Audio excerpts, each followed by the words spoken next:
Welcome to this episode of the Good Leadership Podcast. I'm your host, Charles Good. Our guest for this episode is Dr. Kristen Lee, who's an award-winning behavioral science and leadership professor, clinician, researcher, and best-selling author of Intelligence and Worth the Risk. In this episode, Dr. Lee challenges us to redefine our relationship with fear and uncertainty, advocating for the practice of microdosing bravery as a pathway to resilience. By embracing discomfort and stepping outside our comfort zones, in manageable increments, we can gradually expand our capacity to confront challenges head on. I hope you enjoy.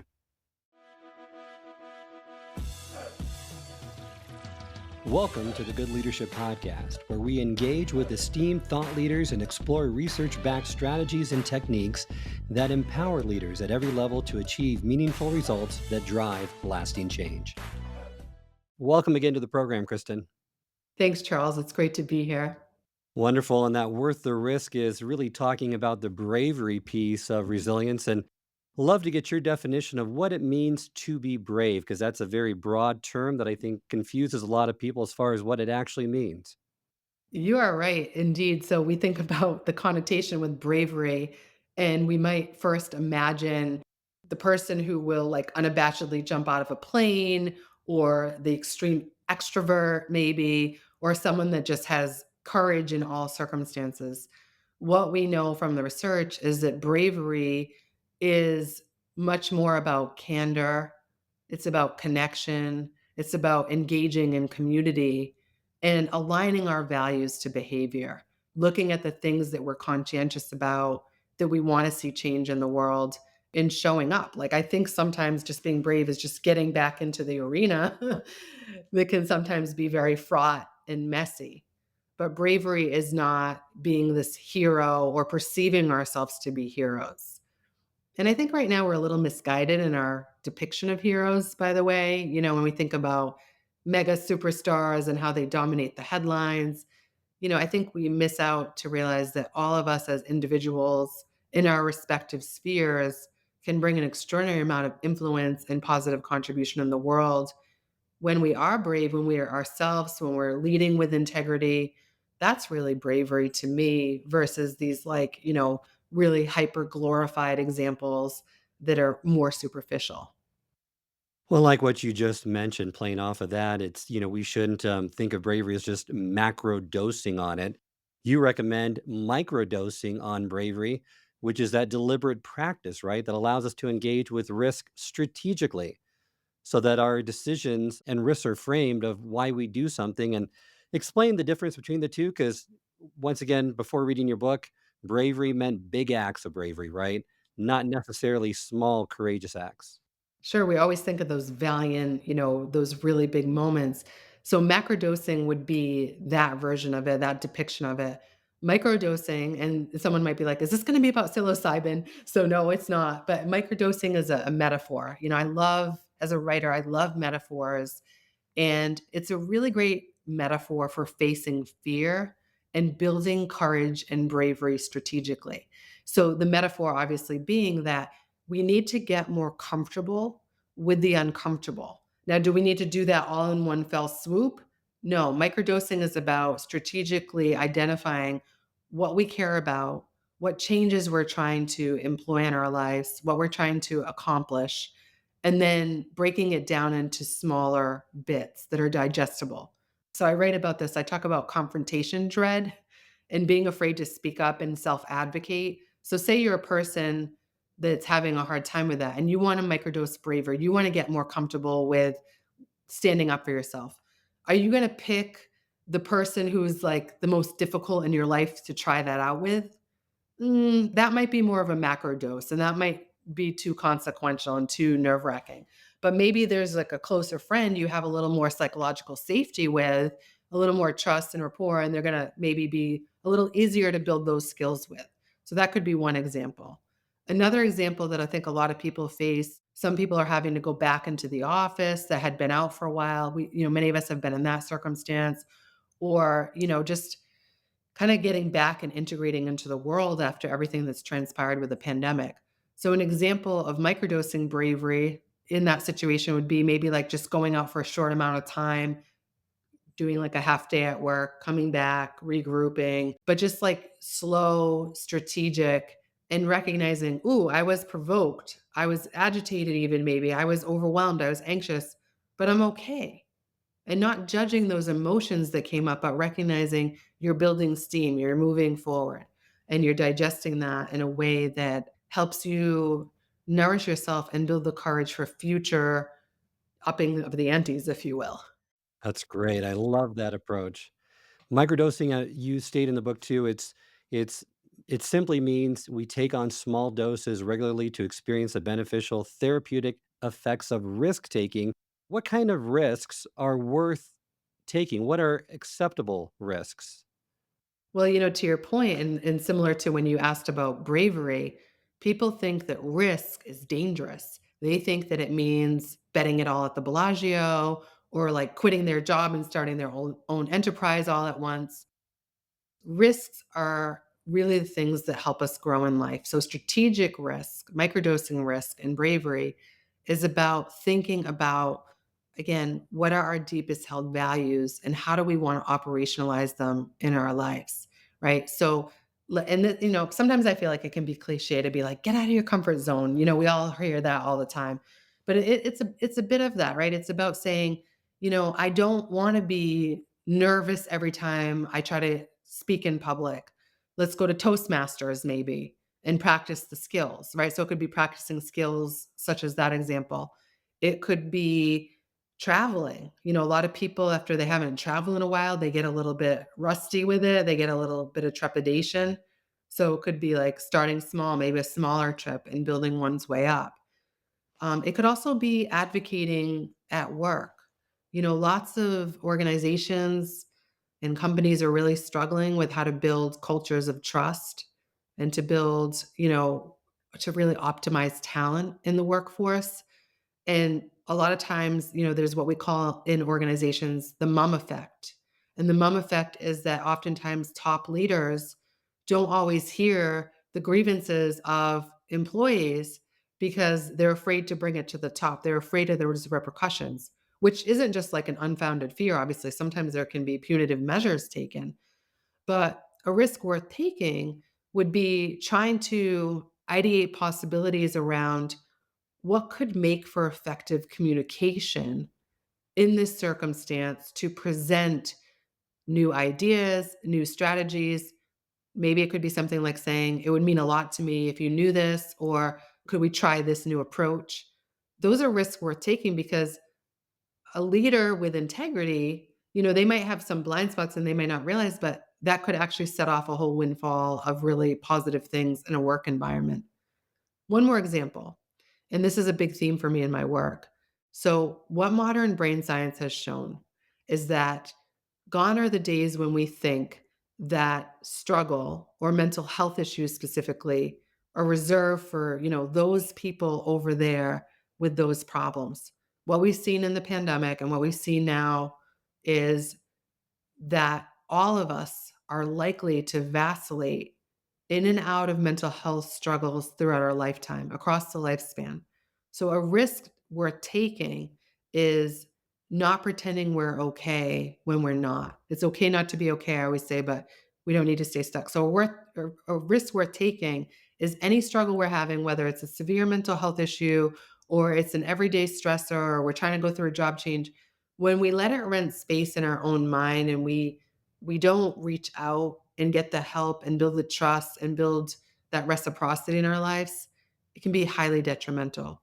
And to color it in one more shade, for me, as I was leading the behavior science program at a top tier institution. This is my life's work. It's my writing. It's everything I stand for is access, reducing stigma around mental health, talking about the science behind why we have mental health episodes. And yeah, I feel like I was presenting my data and my story in a little bit too polished and too curated of a way. So I decided to come out with more descriptors of my own mental health situation at work. I did that in front of my colleagues, and I was very nervous initially because I thought, oh, now I'm going to be judged or are they going to micromanage me? And that actually became a major turning point in my career. It was a risk worth taking because I realized that that invited deeper relationships, more authentic relationships. I had people come to me and say, "That's exactly how I feel, and I was afraid to say it. Thank you." And it really changed my whole professional trajectory because it wasn't like I was like, "Oh, I'm totally fine." I wasn't like that kind of person. I wasn't just like completely hiding, but I wasn't as open. And for me, coming clean with that and open, it really changed everything for me. And I think for everyone listening, it's asking yourself, what are the things that I'm hiding behind? What are the fears that are holding me hostage? What are the experiences that I wanna have, but I'm putting it off? I'm telling myself I'll do it later, and later doesn't always come, right?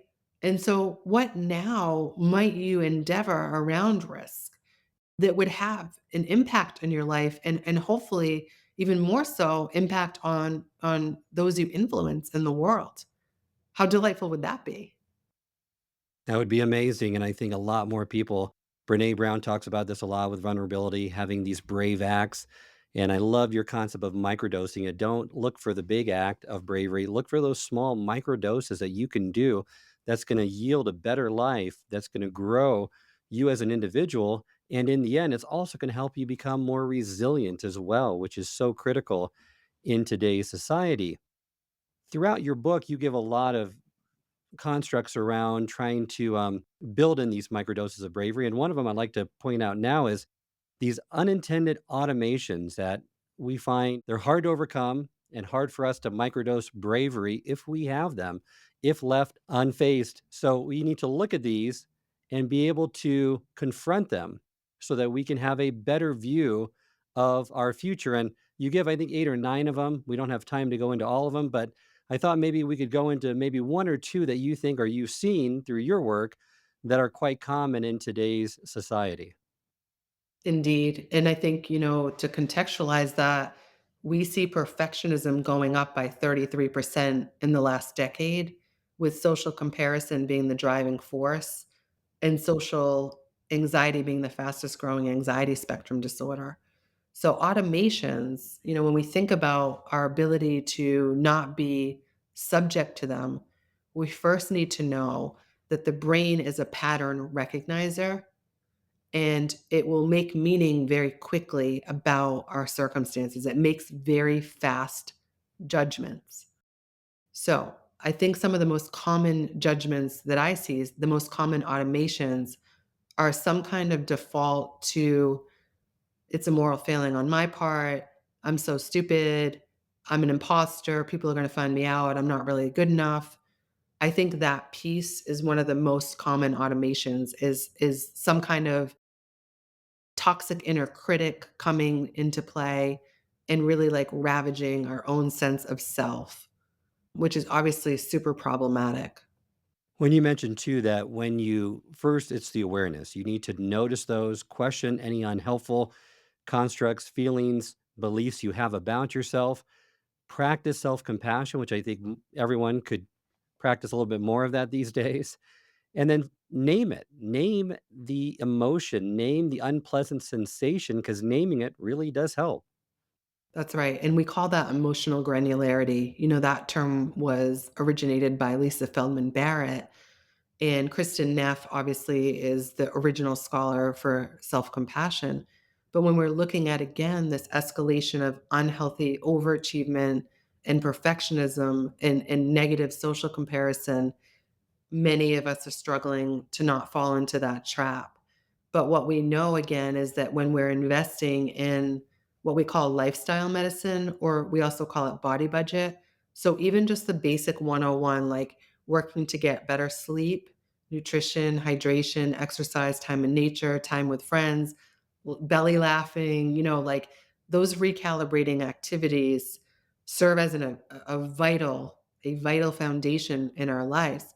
And what the science is actually showing is because the brain is a pattern recognizer, if those things are depleted in our lives, our coping thresholds are going to be lower, our reactivity is going to be higher, and we're going to have a more difficult time with the sense making process. It's going to be more convoluted and not ideal. And so I think the first thing, is just remembering we're not subject to these automations. We actually, have a lot of say in them. I mean, they come up very primitively, of course, and they've been socially conditioned, of course, but it doesn't mean that we just have to, succumb to them. We can resist. And so the first piece is noticing them, noticing, am I just being like ridiculously hard on myself right now? Like, or, do I need to name the difficult emotions that I'm having in order to move through them? So again, this goes back to pretending we're fine when we're not.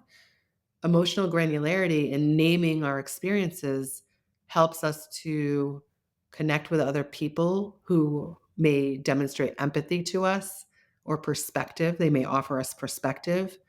And what we also know is just saying it out loud, it creates a bit of psychological distance from the things that haunt and jar us. So language does that for us, right? I mean, I know this as a writer. When I write, it's very therapeutic. Knowing that it can help people, it's like a double, it's just so gratifying. And we can create psychological distance through language. It's a beautiful conduit to sort of get out of our head and the messiness within ourselves and to name things. And it allows us to sort of like generate that momentum, be that catalyst for, okay, like this is what's happening. I'm not going to judge it. It's intense. And there's something really, really helpful that can set off a great chain reaction in our lives when we do that. Love the concept you bring up in the book that you need to find your sweet spot between your worst and best case scenario brain. Love for you to unpack that for our listeners because I think that adds a lot of value. The worst case scenario brain, that's one of my favorite. I also perform comedy. I'm a performing artist.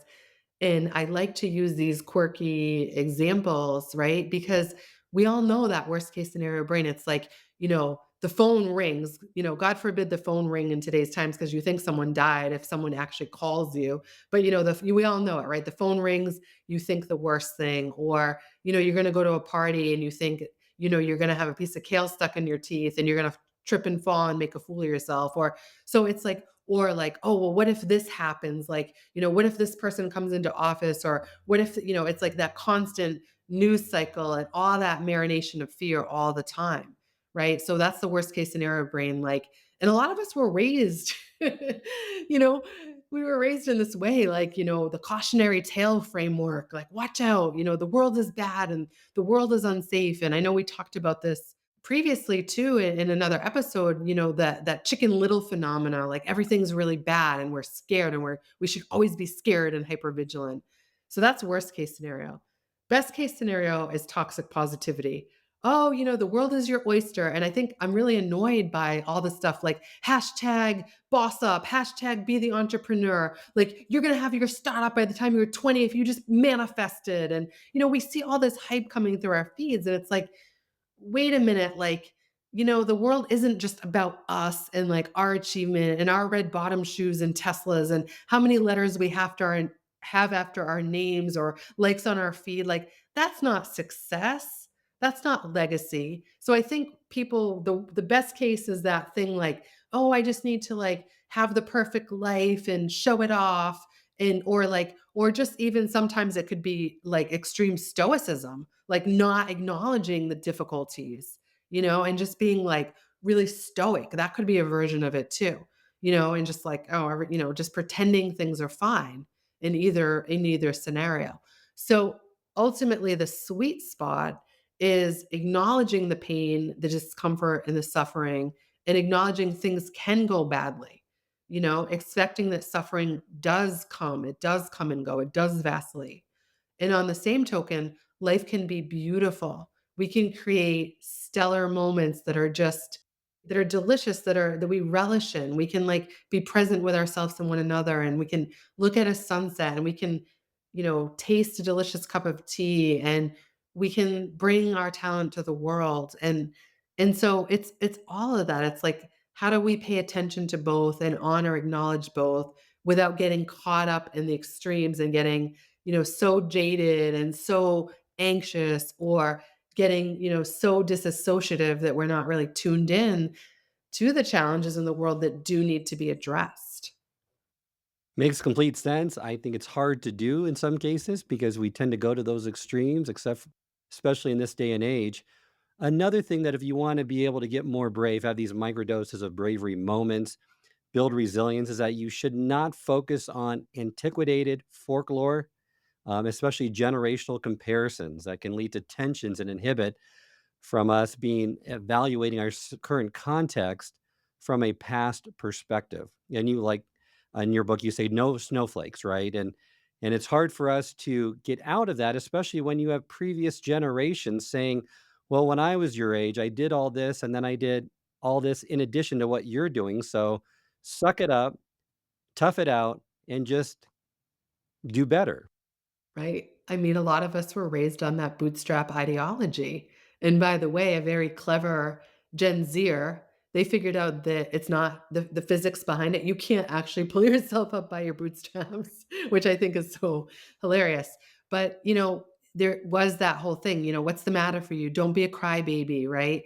And I think when I think of generational folklore, I worry for all the generations because, again, this perpetuation of negativity online. Like we saw it with okay boomer and we see it with, oh, you little snowflake, you didn't have your lactose free overnight oats. Like stop being such a baby, go eat your avocado toast. So we see this like again, I what I want to say to the audience and really reflect on with everyone is, I teach at a university. I actually lived on campus for 3 years with the students during the pandemic. And what we see in the news is all this like mean stuff against the generation, how they can't handle anything and they're all about themselves. I will say this, that's not my experience. And working with thousands of students, that's not my experience. Many of them are deeply passionately committed. They're very resilient and they're very open about their struggles, but they're really working hard to leverage their protective factors and what they can do. And then I think similarly, there's a lot of negativity against boomers. And, I always say, like in the US in particular, it bothers me. Like the minute someone needs readers, their reading glasses, it's like looking at nursing homes already. So there's a lot of disrespect, towards people who are aging or people later in their careers. There's a lot of disrespect. And I think what happens for me as a human resilience researcher when people interview me, when I go on the media, people always want to ask, well, what's with it? Why are people this is this generation just, unequivocally snowflakey or like is it harder now than before or are people telling their mental health stories more readily? And what I would say is it's from a true, like, science research perspective, it's a false comparison. You really can't compare because the contexts are so dramatically different. And, I wrote about this in Worth the Risk because, I wrote Worth the Risk during the pandemic. I was in quarantine in my own place with the comfort of my, it was like, "Oh, no, we have to, like, have our groceries delivered." Whereas my grandmother grew up in the Spanish flu pandemic, and her father died at age 9. She had to go to work, but, like, she didn't have the social media telling her every 5 seconds that things were that, there was an apocalypse outside, right? So, it's hard to make those comparisons, and I think what has to come into play then, if we're going to be skilled thinkers and we're gonna be skilled in our behavior, is that it's a false comparison, and we need to have empathy and understanding and respect for everyone's lived experiences and their context. And we need to also be very discerning in terms of what we're believing with some of these traps out there so that we can be more adept at recognizing what's in our locus of control instead of judging each other. I think judgment is such a fraught thing. We have no idea what's in the backstory of people's lives. We have no idea what's happening in their brain at a given moment, what might be happening in their life and their family's lives. So why are we so judgy? It's really not helpful. And I think in the workplace with generational dynamics, I think, this is a whole nother episode we could go into, but there's so much that we can learn. We can co-inspire one another.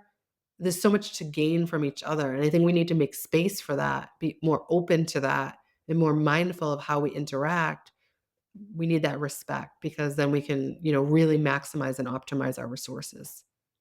Well, you're right, and that's moving from isolation to connection because to find meaningful connection within today's world requires intentional microdoses of bravery. We need to trust ourselves in architecting the kinds of risks, right, that help us be more real in the way we show up and connect. Because I'm in complete agreement with you regarding the loneliness. It's a loneliness pandemic we have right now, and we need people.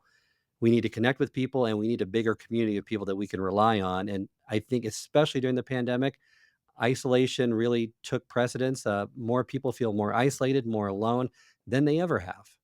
And I think going back to the generational standpoint, we historically have thought of aging populations as being lonely. There's losses, there's retirement. We're seeing it being cited as a health risk of today, as the new smoking of today. Loneliness across the lifespan, and younger people are really feeling quite by themselves. So I think for everyone listening from a strategy standpoint and thinking about what risks are worth taking for you, again, it's being more open, it's being less judgmental of yourself and one another, and, you know, being willing to learn and listen to one another.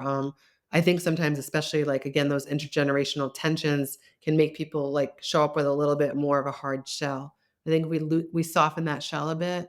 We take those risks of being candid. It really invites, a lot of, I think, needed change.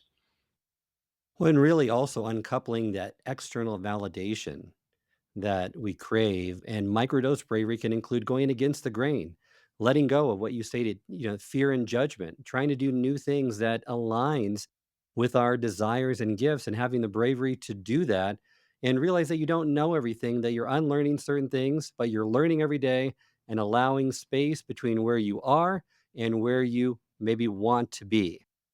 So I think that's a great way to frame it for us to really identify, what are ways in which we can, or what's the mindset that we need to have if we want to microdose bravery and build our resilience. That's right. And, I started the book with a quote from epic artist Georgia O'Keeffe, who said this: I've been absolutely terrified every moment of my life, but I've never let it stop me from doing a single thing I wanted to do.